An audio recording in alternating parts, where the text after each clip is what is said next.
السلام عليكم ورحمة الله وبركاته.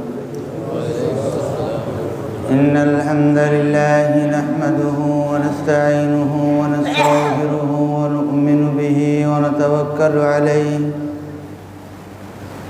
ونعوذ بالله من شرور أنفسنا ومن سيئات أعمالنا. من يهد الله فلا مضل له ومن يضلل فلا هادي له.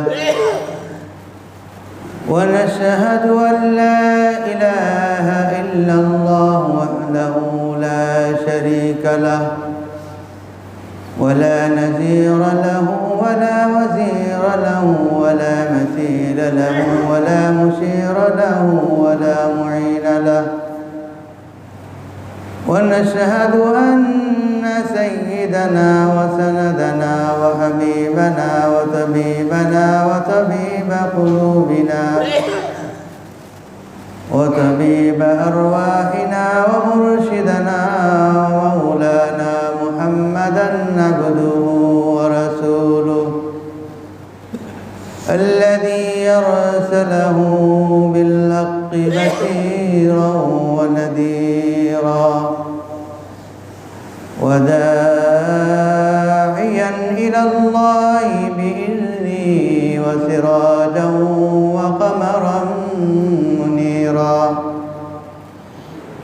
اللهم صل على سيدنا ومولانا محمد في أول كلامنا.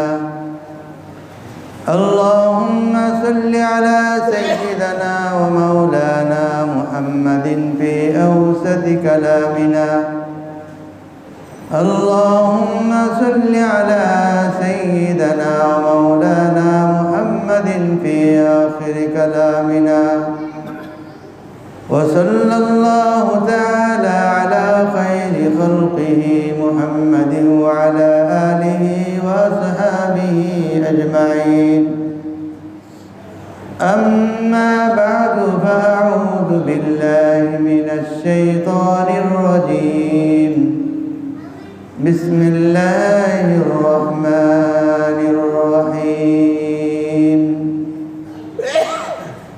إنما المؤمنون إخوة فأصلحوا بين أخويكم واتقوا الله لعلكم ترحمون. وقال الله تبارك وتعالى: محمد رسول الله والذين معه أشداء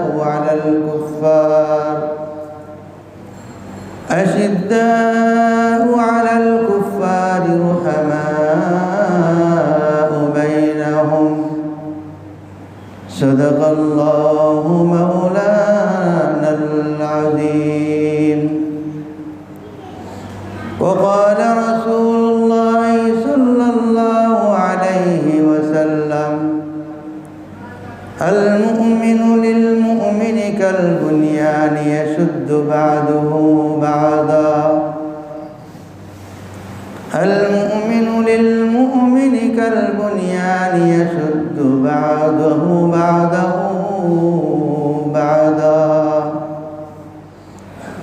وقال رسول الله صلى الله عليه وسلم: والله في عون العبد ما كان العبد في عون أخيه، أو كما قال عليه الصلاة والسلام।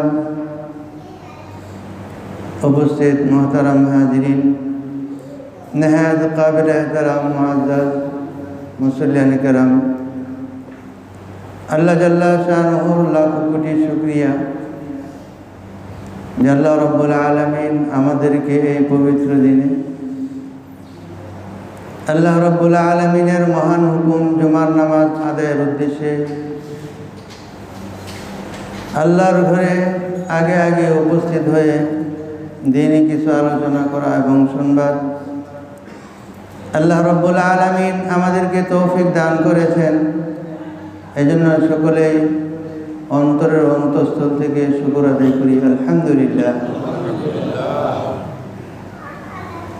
ইসলাম ধর্ম মানবতার ধর্ম।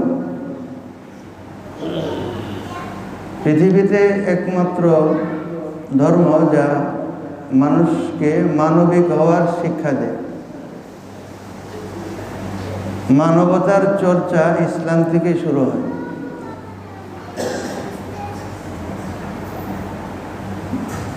একটা সময় যখন মানুষের মধ্যে কোনো মানবতা ছিল না,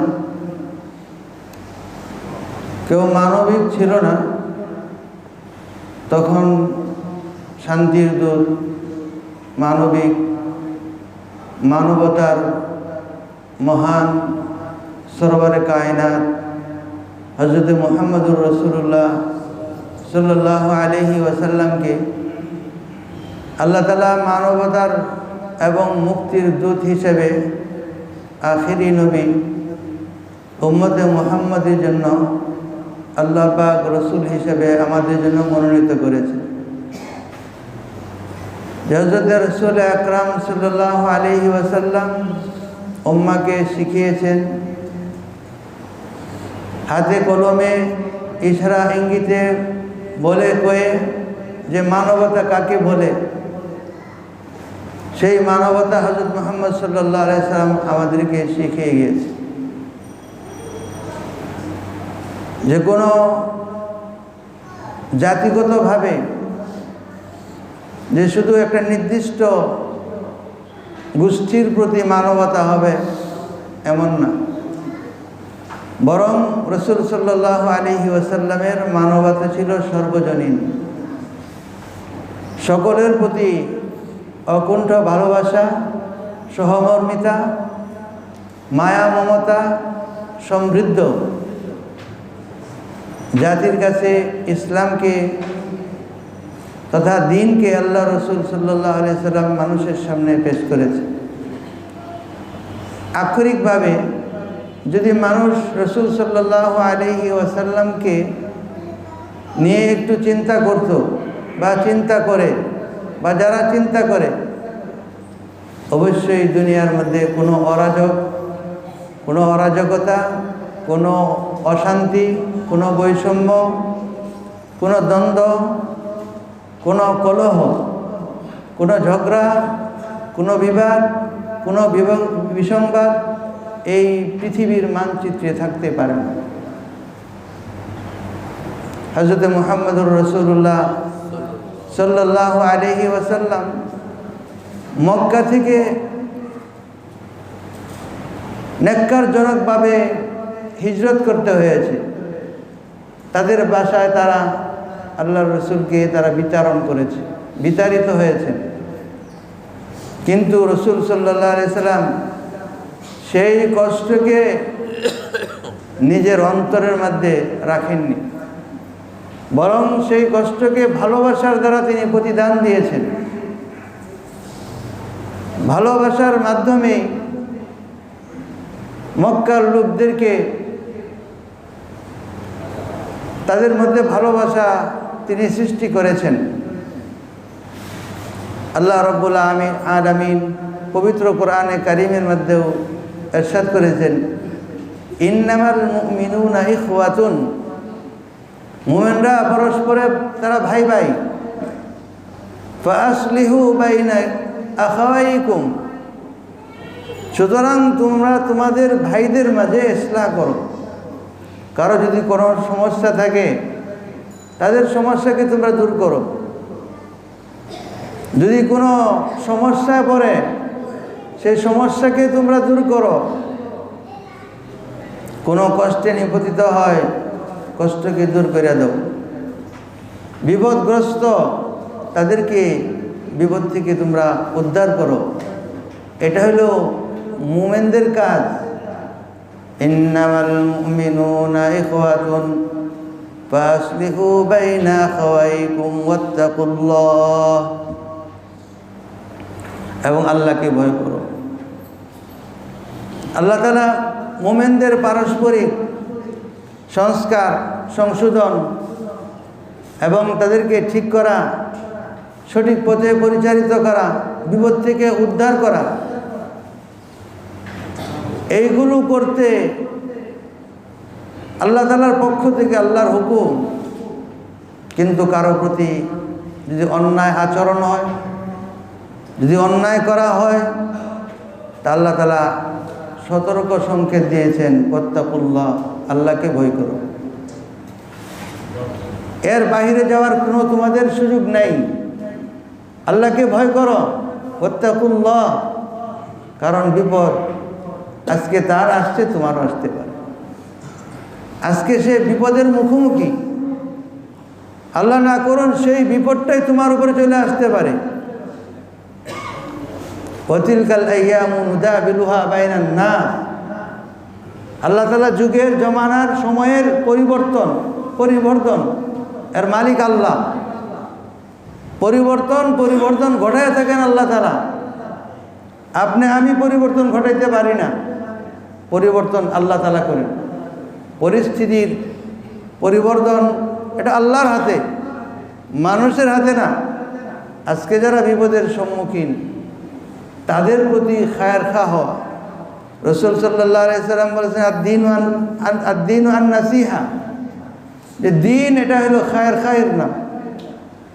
কিলা লিমান ইয়া রাসূলুল্লাহ, যে আমরা খায়ের খাই কাদের প্রতি করব?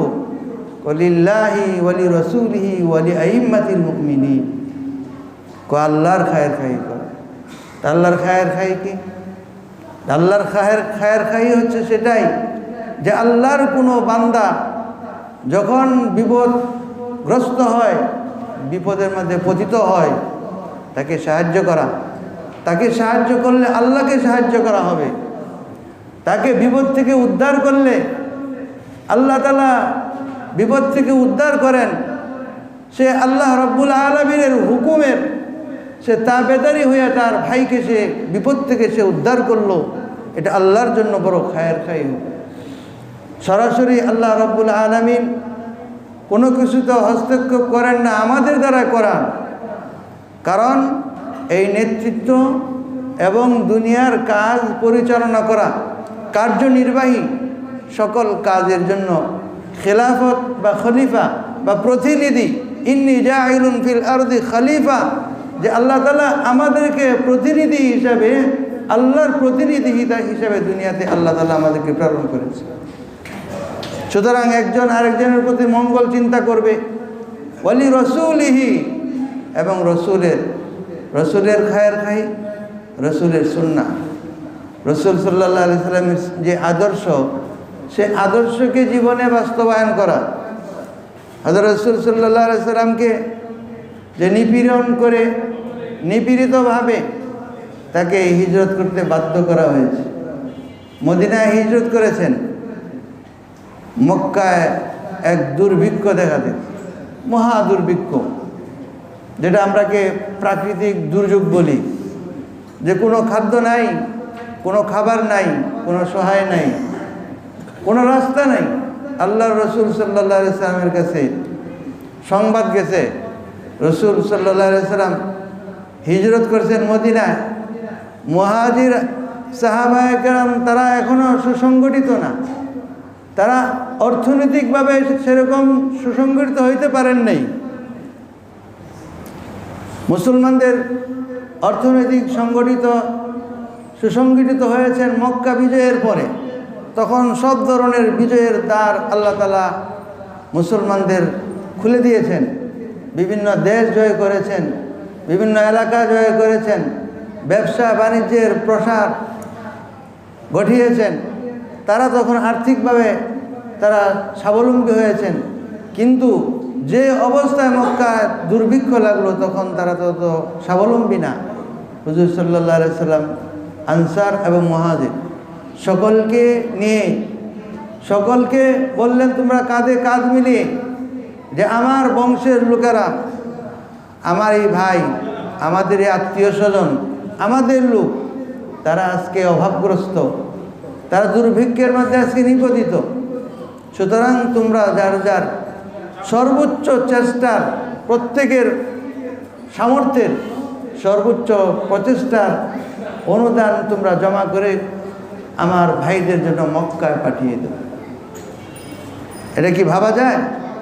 কল্পনা করা যায় যে এখনো চোখের পানি, কষ্টের দাগ কাটেনি? রাসূল সাল্লাল্লাহু আলাইহি সাল্লাম তাদের জন্য ত্রাণ হিসাবে সাহাবায়ে কেরামের কাছ থেকে পয়সা উঠিয়ে, চাঁদা উঠিয়ে তা ওই কাফের ভাইদের জন্য পাঠিয়ে দিয়েছে। জন্য ইসলামের প্রচার এবং প্রসারটা যে এমনি হয় নাই, এটা মানবিক ধর্ম, মানবতার ধর্ম। এই মানবতা রাসূল সাল্লাল্লাহু আলাইহি সাল্লাম আমাদেরকে শিখিয়েছেন। আল্লাহ রাসূল সাল্লাল্লাহু আলাইহি সাল্লামের হাদিসে কুদসি, অর্থাৎ মর্ম আল্লাহর বের হয়েছে রাসূলের জবান দিয়া, এটাকে বলা হাদিসে কুদসি। ওয়াল্লাহু ফি আউনিল আবদি মা কানাল আবদু ফি আউনি আখিহি। ওয়াল্লাহু ফি আউনিল আবদি, আল্লাহ তাআলা বান্দার সাহায্যের মধ্যে থাকেন। মা কানাল আবদু ফি আউনি আখিহি, যতক্ষণ বান্দা তার ভাইকে সাহায্য সহযোগিতা করতে থাকে, ওই বান্দার প্রতি আল্লাহ তাআলার সাহায্য অবিরাম তার জন্য থাকে। সুবহানাল্লাহ।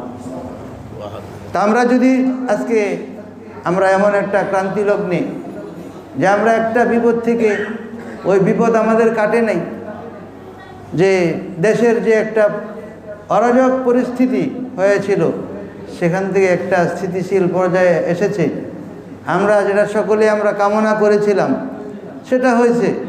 কিন্তু তার ক্ষত, তার দাগ কাটতে না কাটতেই যে আমাদের উপরে আরেকটা বিপদ চলে আসছে, সেটা হলো বন্যা। যে বন্যা কবলিত আজকে প্রায় 8টি জেলা, লাখো মানুষ আজকে পানিবন্দী। শুধু পানিবন্দী না, তারা তাদের বাড়িঘরের চিহ্ন পর্যন্ত নেই। তাদের বাড়িঘরগুলো একদম নিমিষে শেষ হয়ে গেছে। তাদের বাড়ি ঘরের উপর দিয়ে পানি যেতেছে। আজকে তাদের অবস্থান কী ছিল বাংলাদেশের মানুষ সবাই জানে। বিশেষ করে এক ক্যাটাগরির যে কয়টা জেলা আছে, সেই এক ক্যাটাগরির জেলাগুলোই আজকে বন্যায় প্লাবিত। তাদের আর্থিক অবস্থা শেষ হয়ে যাক, কিন্তু প্রাণে বেঁচে থাকা, প্রাণে বেঁচে যাওয়া, এটা হলো সবচেয়ে বড় জিনিস। তাদেরকে উদ্ধার করা, তাদেরকে সেখান থেকে উঠিয়ে নিয়ে আসা, তাদের জন্য দোয়া করা। আমাদের এই মুহূর্তে সবচেয়ে বড় জিনিস হলো ইস্তেগফার, দোয়া করা। কারণ হইল যে এখন আমরা যে কোনো কিছু করতে পারবো, ওখানে গিয়ে এটা আমাদের সামর্থ্যের বাইরে। এখন এটা রাষ্ট্রের দায়িত্ব, রাষ্ট্রের পক্ষ থেকে যেভাবে হোক তাদেরকে যে আস্থা শিবিরে এনে, যে যেখানে মানুষ আশ্রয় নেয়, আশ্রয় কেন্দ্র, সে আশ্রয় কেন্দ্রে তাদেরকে রাখা এবং তার পাশাপাশি আমাদের সহযোগিতার জন্য প্রস্তুত থাকা, যে কিভাবে আমরা তাদেরকে সাহায্য করতে পারি, সহযোগিতা করতে পারি। এটা আমাদের এলাকা ভিত্তিক, আমাদের এলাকা থেকে একটা উদ্যোগ নিয়ে একটা ফান্ড তৈরি করা। ফান্ড তৈরি করে যারা 2 দিন, 3 দিন, 4 দিন, 5 দিন পর্যন্ত তারা কোনো ভিজা খাবার পায় না, হয়তো বা শুকনো খাবারও পায় নাই, কিন্তু খাবারও তারা আমাদের কাছে চাচ্ছে না। তারা সবচেয়ে বড় যে আমাদের কাছে তাদের প্রত্যাশা প্রকাশ করে যে আমাদেরকে উদ্ধার করেন, আমাদেরকে নিরাপদ একটা জায়গায় নিয়ে আসেন। চোখের পানি ধরে রাখা যায় না। যে জীবন্ত মানুষগুলো যে পানিতে তারা ডুবতেছে, তারা দেখতেছে যে ওই রাস্তায় যাওয়ার কোনো ব্যবস্থা নেই, রাস্তায় যাওয়ার মতো রাস্তাও নেই, রাস্তাও পানির তলে আছে।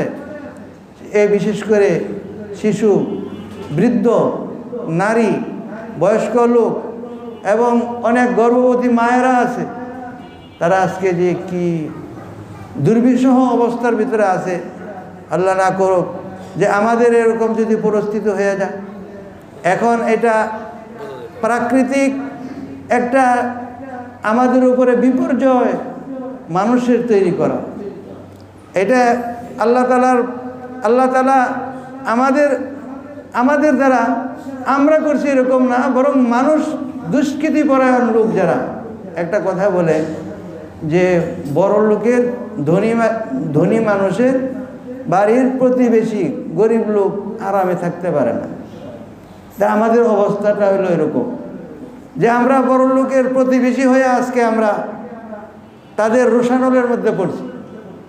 তারা পারত, তারা কোনো আন্তর্জাতিক কোনো নিয়ম নীতির কোনো তোয়াক্কা করে নেই যে রাতের আধারে তুমি পানি ছেড়ে দিবা, তুমি একটা সংকেত দিবা না, তোমরা এই সন্দেহ করে যে আমাদের দেশ বন্যায় প্লাবিত হয়ে যাইতে পারে, এই জন্য তোমার মনে চাইলে তুমি পানি ছেড়ে দেবা, এই ইখতিয়ার তোমার নাই। তোমাদের দেশের মানুষ, বিশেষ করে এই যে আরজেকর হসপিটালে মৌমিতা নামে একজন ডক্টর মহিলা, সে নৃশংসভাবে এবং বর্বরচিতভাবে তাকে ধর্ষণ করে যেভাবে তাকে হত্যা করা হয়েছে, বাংলাদেশের মানুষ এই মেয়েটার প্রতি সকলের সহমর্মিতা ছিল এবং এই দেশ থেকে প্রতিবাদ করা হয়েছে এবং সেই প্রতিবাদ জানানো হয়েছে। আমরা যে সময় তোমাদের দেশের অন্যায়ের জন্য আমরা প্রতিবাদ করি আর তোমরা তখন আমাদেরকে বিপদে ফেলে তোমরা মজা করো, তামাশা করো। আসলে আমাদের রাষ্ট্রের, আমাদের দেশের, আমাদের জনগণের একটা কাঠামো, আমাদের কোমরে একটা শক্তি থাকার দরকার। যদি সেই শক্তিগুলো আমরা অর্জন করতে পারি তাহলে আজকে যারা যে যখন মনে যা চায় তাই করে ফেলে, এটা করার সাহস তারা পাবে না। আমার বাড়ি সীমান্তবর্তী এলাকা, আমি জানি যে ওই পানিটা কিভাবে আসে। আমাদের ব্রহ্মপুত্র নদের সামনে তাদের 17টা বাঁধ আছে, কিন্তু আমাদের বাংলাদেশের পক্ষ থেকে বাংলাদেশ সরকারের একটা বাঁধও নির্মাণ করা হয়। শুধু আমি আমার ব্রহ্মপুত্র নদের কথা বললাম, যদি ব্রহ্মপুত্র নদের যে 17টা বাঁধ আছে, এই 17টা বাঁধের 2-4টাও খুলে দেয়, আমাদের উত্তর অঞ্চলের বৃহত্তর একটা অংশ পানির নিচে শেষ হয়ে যাবে। কিন্তু তাদের উত্তরে আমাদের কোনো উত্তর নেই, আমাদের সেই উত্তরগুলোকে খুঁজে বের করতে হবে। এখন তারা তো এই অবস্থা তৈরি করে আজকে আমাদেরকে বিপদে ফেলে দিছে, কিন্তু ইনশাল্লাহ বিপদ থাকবে না। বিপদটা এটা হলো কি বলে কৃত্রিম, কারণ আল্লাহ তাআলা সারা দুনিয়াকে যে তৈরি করছেন এর একটা নকশা আল্লাহর কাছে আছে, আল্লাহ তাআলার কাছে আছে। যে নকশার মধ্যে নদী, বাংলাদেশ একটা নদীমাতৃক দেশ, এটা আল্লাহর নকশার মধ্যে আছে। কিন্তু আপনি নদীর পানিকে আটকায়া আমাদের নদীগুলোকে ধ্বংস করে দিচ্ছে। যদি সারা বছর চালু থাকতো তাহলে আজকে আমরা এই বিপদে পড়ি না। আমাদের এই নদীগুলো চর পড়ে না, নদীগুলো একবারে মাটির সাথে সমান হয়ে যায় না, পানি স্বাভাবিক গতিতে চলে যেত। আপনারা নিজেদের স্বার্থ হাসিলের জন্য আজকে আমাদেরকে এইভাবে ক্ষতি করছেন। এই জন্য আমাদের একটা কোমরে বল থাকা দরকার। আমরা কামনা করি, আমরা চাই সরকারে যে আসুক, যারাই আসুক, কোমরে বল নিয়া, সাহস নিয়া, তারাও যেন, তারা 17টা বাঁধ দিছে একটা নদীর উপরে, আমরা 2-4টাতে বাঁধ দিতে পারি না? আমরা তো অনেক কিছুই করতে পারি, আমরা তো অনেক কিছুই দেখাইতেছি উন্নয়নের কথা, কিন্তু এটা যে কত বড় ক্ষতি আমাদের জন্য, সেদিকে উত্তর পাড়ার দিকে আমাদের নজর দিতে হবে, ওই দিকে আমাদের খেয়াল করতে হবে। দরকার হয় সরকারের কাছে সব জায়গা থেকে, আজকাল মানুষের হাতে হাতে প্রতিবাদ করার যন্ত্র আছে, অস্ত্র আছে, যে আমরা আপনাদের সাথে আছি, আপনারা ব্যবস্থা গ্রহণ করুন। কারোর সাথে যুদ্ধের দরকার নাই, কোনো কিছুর দরকার নাই। যদি দরকার হয়, প্রয়োজন হয়, তাদেরও উপরে যারা আছে তাদের সাথে আমাদের কূটনৈতিক যোগাযোগ রক্ষা করে বাঁধ ওখানে নির্মাণ করার ব্যবস্থা করা হোক, তাদের মুখ এমনি বন্ধ হয়ে যাবে। চীনের সাথে সম্পর্ক ভালো করেন, ওই দিক দিয়ে বাদ তাদের দ্বারা দেওয়া হোক, জোর চাপ দেওয়া হোক, আন্তর্জাতিক আদালতে এর জন্য মামলা করা হোক, দেখবেন তারা ঠান্ডা হয়ে যাবে, তাদের মুখ বন্ধ হয়ে যাবে। না হয় আজকে আমাদের জেলাগুলো, আমাদের এই দেশ যেভাবে ক্ষয়ক্ষতি হলো, এটা তো যার একটা মানুষ চলে গেছে, যার একটা পরিবার চলে গেছে। আমারই পরিচিত জন আছে, রাত্রে ফোন দিলাম কিন্তু ফোন দেওয়া পাওয়া গেল। তো এখন আমার মনের ভিতরে সংশয় আসতেই পারে, এই লোকগুলো কি আছে না মারা গেছে? যাদের সাথে নেটওয়ার্ক, কোনো ধরনের নেটওয়ার্ক নেই, কোনো যোগাযোগ নাই, এই লোকগুলো আজকে পানিবন্দী হইয়া কি অবস্থায় আছে, তা আল্লাহর কাছে ইস্তেগফার করা, আল্লাহর কাছে দোয়া করা।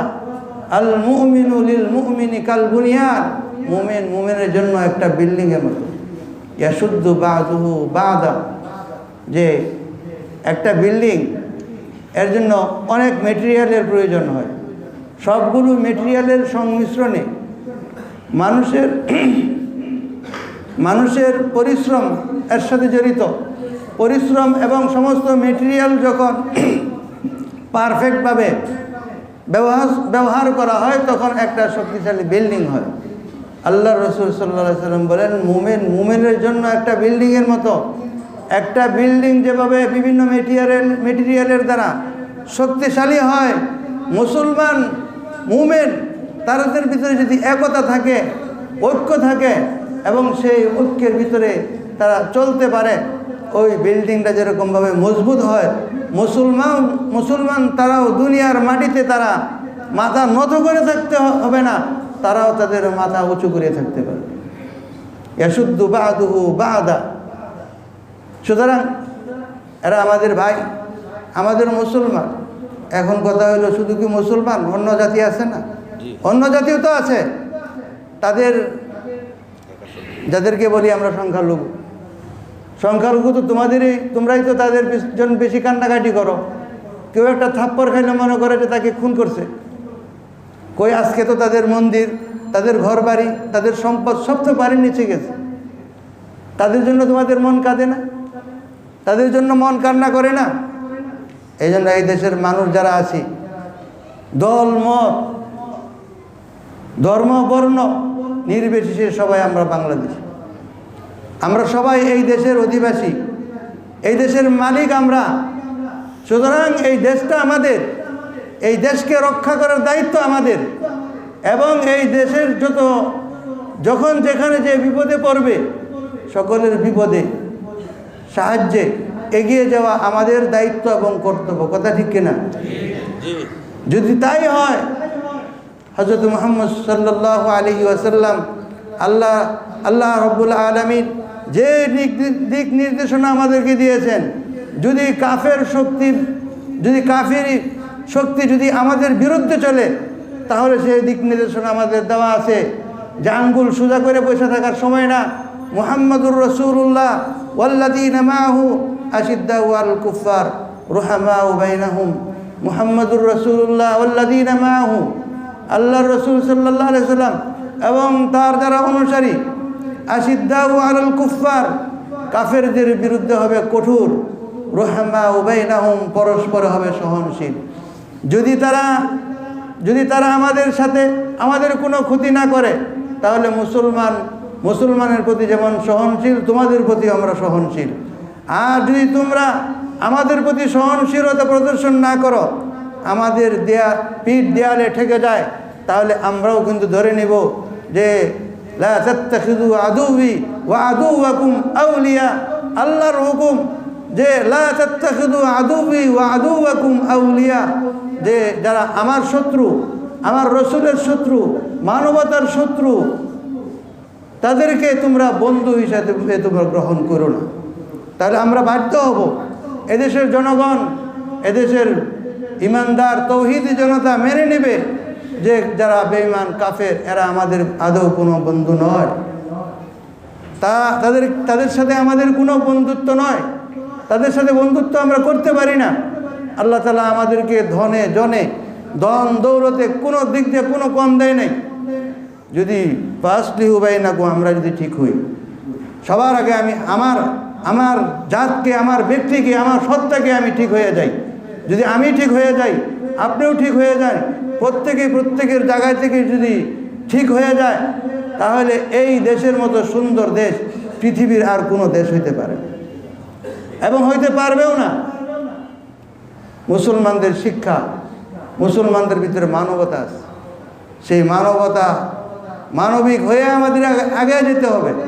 আমাদেরকে প্রস্তুতি রাখতে হবে যে পরবর্তী পরিস্থিতি কি জানা নাই। দোয়া করি আমরা সবাই, ইস্তেগফার করি আমরা সবাই, যাতে আমাদের দেশে যেভাবে পানিটা আসছে এটা যেন সমুদ্রে চলে যায়। যদি সমুদ্রের পথ ধরে পানি চলে যায়, তখন আরেকটা যে অবস্থা তৈরি হবে, তখন কিন্তু মানুষের বিশেষ করে চিকিৎসা, মানুষের খাদ্যের অভাব, খাদ্যের যে ঘাটতি, সেটার জন্য ব্যাপক একটা আমাদের সাহায্যের প্রয়োজন হবে। তা আমরা নিজেরাই আশা করি যে আমাদের এলাকা থেকে আমার এটা ইচ্ছা, প্রত্যাশা যে আপনারা আপনাদের সকলের সহযোগী হয়ে যে কোনো একজনকে মুরব্বি মেনে আপনারা একটা ফান্ড তৈরি করবেন এবং ফান্ড তৈরি করে পারলে নিজেরা যাবেন, যদি না পারেন এরকম অনেক, বিশেষ করে যে মাদ্রাসাওয়ারি তারা তো চলে গেছে। ঢাকার শহরের প্রায় প্রতিটি মাদ্রাসা, আমার যতটুকু জানা, প্রত্যেকটা মাদ্রাসা থেকে স্বেচ্ছাসেবী হয়ে ছাত্ররা জায়গা পয়েন্টে তারা চলে গেছে। আমরা যদি টাকা তাদের কাছে পৌঁছায় দিই, যাওয়া শর্ত না, যাওয়ার প্রয়োজন নেই, যে নিজেরা গেলে নিজের মনের সন্তুষ্টির জন্য বা মনের একটা প্রশান্তির জন্য, যে আমরা দেখেও আসলাম তারা কী অবস্থায় আছে। কারণ দেখলে মানুষের তখন আবেগ, ভালোবাসা, দরদ, মায়া, মহব্বত এগুলো বাড়ে। তা আপনারা নিজেরাও পারেন, অথবা যারা স্বেচ্ছাসেবী বিভিন্ন দল আছে তাদের কাছে দেওয়া দিলেন, বা নগদে যারা যাইতেছে তাদেরকেও আপনারা যদি এখন পারেন, হ্যাঁ, যদি কেউ নিতে চায় টাকা পয়সা সেভাবেও দিতে পারেন। তবে আমার একটা কথা, যে এই পানিটা নামার পরে যে একটা হাহাকার হবে, মানুষ বিপদ চলে গেলে পরে কিন্তু মানুষ দেখে না। দেখেন আমাদের দেশে যারা এই বৈষম্য বিরোধী আন্দোলনে যারা শহীদ হয়েছে, নিহত হয়েছে, অসুস্থ হয়েছে, আমার কাছে তো এখন রিপোর্ট আছে যে বিবি রেখে গেছে, ছোটো ছোটো বাচ্চা রেখে গেছে, যে আজকে তাদেরকে কেউ দেখার নেই। নিজে পঙ্গুত্ব বরণ করতেছে, লাখ টাকা তার জন্য অপারেশন লাগে, তাকে দেখার কেউ নেই। আমরা তো লাফালাফি কম করি না। যাদের রক্তের উপর দিয়ে আমাদের যে সফলতা আসলো, কিন্তু তাদের খবর আজকে নেই। আমার মহল্লাতেই নেই। মহল্লাতে কোথাও সহযোগিতা পাইছেন জিজ্ঞেস করে, না ওদের কোনো সহযোগিতা পাইনি। এটা আফসোসের বিষয়। এই জন্য বলি যে, আর এটাও একটা কথা মনে করাই দিই, আপনাদের জানা মতে যারা আছে আমার কাছে একটা তালিকা দিবেন। আমি আমার চেষ্টার ভিতর দিয়ে যতটুকু পারি যোগাযোগ করে যেখানে পাঠানো যায়, যদি এরকম হয় চেষ্টা করা হবে। এরপরে বলে রাখি, যারা সিরিয়াস রুগী আছেন তারা সিএমএইচে আপনারা চলে যাবেন। সিএমএইচে চলে যাবেন আপনার কাগজপত্র নিয়ে, যে আমার এই অবস্থা, তা আশা করা যায় আপনাকে সুচিকিৎসা দিবে, এটা উপরের থেকে আমাদেরকে বলা আছে। এজন্য আপনারা সেই ব্যবস্থা নিতে পারেন। তাহলে আমি আজকে এটুকুই বললাম যে বন্যা দুর্গত, বন্যা কবলিত যে লোক সকল আছে, যারা আজকে বন্যার কবলিত হয়ে আছেন, তাদের জন্য সহযোগিতা করার জন্য আমরা প্রত্যেকেই যে মনের থেকে আমরা রাজি আছি তো নাকি? ইনশাল্লাহ আমরা স্বতঃস্ফূর্তভাবে সামিল হব তো। আমরা যাতে সকলেই স্বতঃস্ফূর্তভাবে সামিল হই। আমাদের মহল্লাতে লাখ টাকা দেওয়া কোনো ব্যাপার না, এমন লোক আছে 50,000, 10,000, 20,000, এইভাবে যদি এই হাজার মানুষের ভিতরে যদি আমরা একটা চেষ্টা করি, একটা ভালো একটা অঙ্ক হবে। এমনও হইতে পারে আমাদের এই মহল্লার টাকার দ্বারা যে 8টা জেলার মধ্যে সবচেয়ে বেশি ফেনী, সবচেয়ে বেশি বন্যা কবলিত ফেনী, খাগড়াছড়ি, কুমিল্লা, হবিগঞ্জ, এই জায়গাগুলো, বিশেষ করে হবিগঞ্জ, সেখানে তো যাওয়ার কোনো সুযোগ নেই, মানুষ সেখানে পৌঁছতেই পারে না। ফেনীর বিভিন্ন জেলাগুলো যে দুর্গম, যেখানে চিপা রাস্তা, ওখানে তো ট্রাক ঢুকতেই পারে না। এমন হয়েছে যে ট্রাক যাইতেছে, পানির স্রোতে মালবাহী ট্রাককে উল্টায় ফেলাই দিচ্ছে। তাহলে কত গতি! সেই জন্য যে আমরা একটা ব্যবস্থা আমরা নেওয়ার পরিকল্পনায় থাকি, যদি সাহায্য সহযোগিতা আপনারা একমত থাকেন, এবং সেই অবস্থার অবশ্যই এটা আমাদের ব্যবস্থা নিতে হবে যে যে সর্বোচ্চটা 100 টাকাও তো একজনের জন্য দেওয়া কোনো বিষয় না। এটা একজনের দৈনিক পকেট খরচই আছে 100 টাকা। তা আজকে চা পান না খাইলাম, আজকে কোথাও বের না হইলাম, ওই 100 টাকা জমা দিয়ে দিলাম। আল্লাহ তাআলা আমাদেরকে আমল করার তৌফিক